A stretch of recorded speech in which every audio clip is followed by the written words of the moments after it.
Avlysningsloven etablerte fra 1. januar 2015 en ny felles ordning for arbeidsgivers innrapportering av ansettelsesforhold og inntektsopplysninger til Skatteetaten, Arbeids- og velferdsetaten og Statistisk sentralbyrå, den såkalte A-ordningen. Formålet med A-ordningen har, som flere har vært inne på, i første rekke vært å forenkle arbeidsgivers rapportering ved at man unngår at arbeidsgiver må gi samme opplysningene til flere etater. Ordningen medvirker også til økt effektivitet og bedre oppgaveløsning i etatene og bedre tjenester fra det offentlige.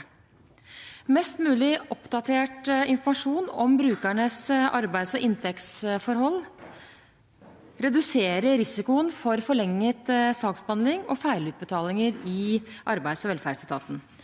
Tilgang til opplysninger som blir innrapportert hver måned, bidrar også til effektiv og korrekt forvaltning av ytelsene. Arbeids- og velferdsetaten har i dag tilgang til opplysningene fra A-ordningen i forbindelse med forvaltninger av ytelser etter folketrygdloven og forvaltning av arbeidsgiver- og arbeidstakerregisteret. Forslaget i proposisjonen innebærer at Arbeids- og velferdsetatens tilgang skal omfatte opplysninger i forbindelse med forvaltning av alle ytelsene etaten administrerer, som barnetrygd, kontantstøtte, supplerende stønad, lønnsgarantiordningen og avtalefestet pensjon.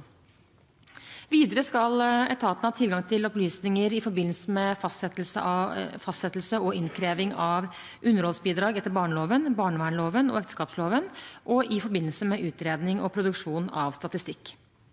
Komiteens medlemmer fra Arbeiderpartiet og Senterpartiet etterlyser anslag på gevinsten av ytterligere forenklinger og ber regjeringen på egnet måte melde tilbake til Stortinget om effekten av de foreslåtte tiltakene.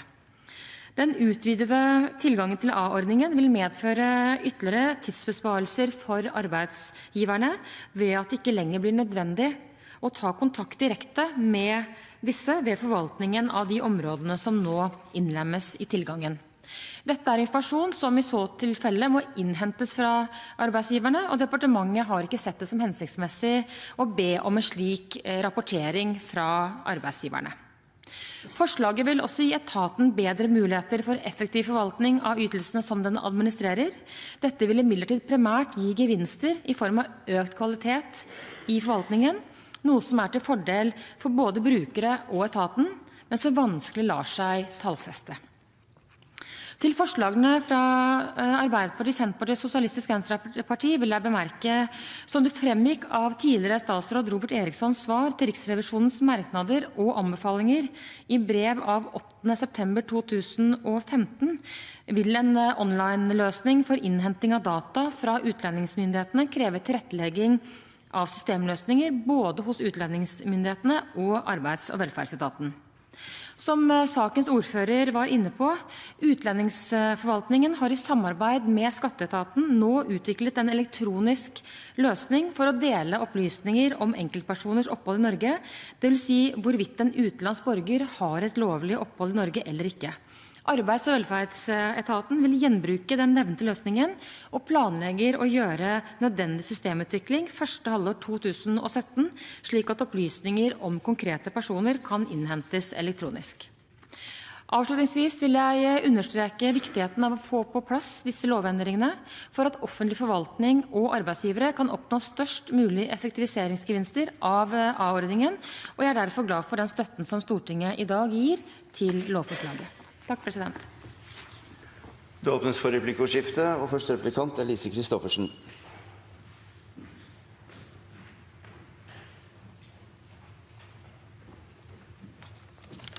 Takk, president. Som saksordfører forholdsvis begeistret ga uttrykk for, så sa han at regjeringen forenkler, forbedrer, fornyer og leverer, og tar dagens sak til inntekt for det. Men nå sier statsråden altså i sitt innlegg at den ikke har sett det som hensiktsmessig å måle resultatet av de lovendringene som vi i dag vedtar, i hvert fall ikke i kroner og øre. Det jeg lurer på er hvordan statsråden da har tenkt å se om dagens lovendringer har den tilsiktede effektiviseringseffekten. Statsråd Hauglie. Som alle som har tatt ordet her i dag har vært inne på, så innebærer jo hele ordningen en forenkling for arbeidsgiverne ved at man slipper de tidligere endringene har jo vært at man da slippet å både dobbel- og trippel-innrapportere de samme opplysningene flere steder.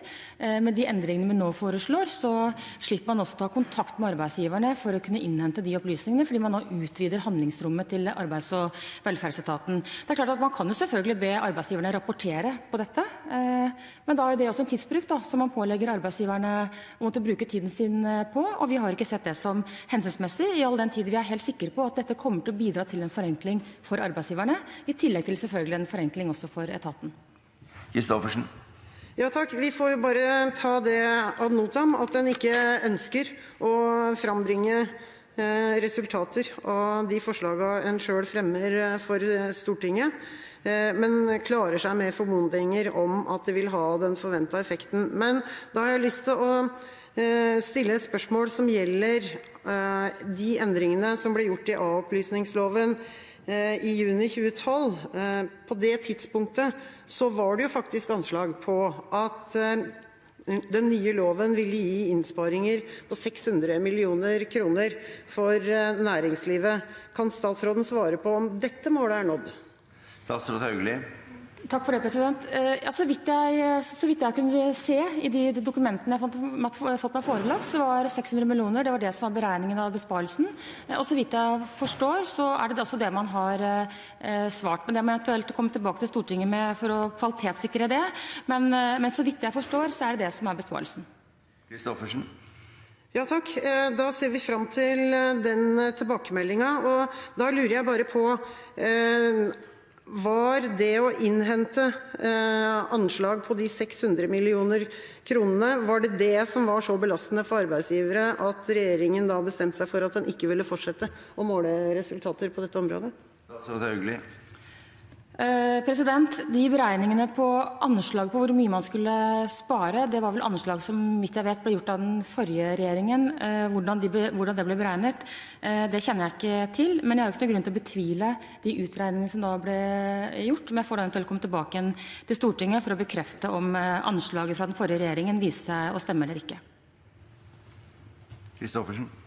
Ja takk, jeg ser frem til det, og det jeg da lurer på er hvordan statsråden har tenkt seg å svare på det spørsmålet om en har oppnådd de innsparingene uten å innhente informasjon fra arbeidsgiver, og om det ikke da hadde vært mulig å innhente informasjon også når det gjelder dagens lovendringer i samme slengen.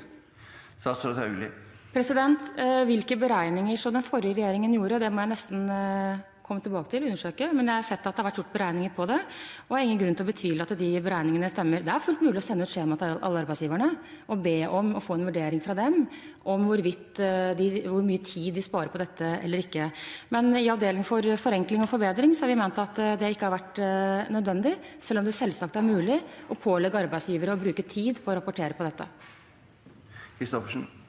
Ja takk, bare en liten oppklaring. Statsråden henviser hele tiden til de beregningene som ble gjort av den forrige regjeringen, men statsråden må vel også innhente ny informasjon for å kunne svare Stortinget på om målet om innsparing på 600 millioner kroner faktisk er nådd. Den kan jo ikke bare basere seg på de beregningene som ble gjort i 2012, den må jo også faktisk ha informasjon om det som er virkeligheten per i dag, og det er da jeg ikke helt skjønner at statsråden ikke da samtidig også kan innhente informasjon om de endringene vi gjør i dag. Takk. Statsråd Hauglie. Så vidt jeg forstår representanten Christoffersen, så ber hun om å få bekrefte at tidligere beregninger har vist seg å være korrekte, og så vidt jeg vet, så er de det.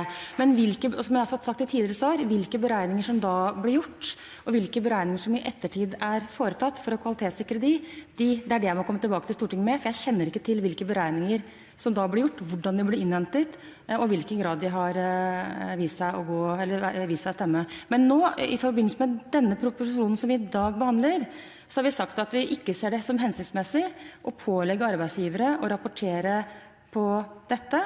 Vi mener at det ikke er nødvendig.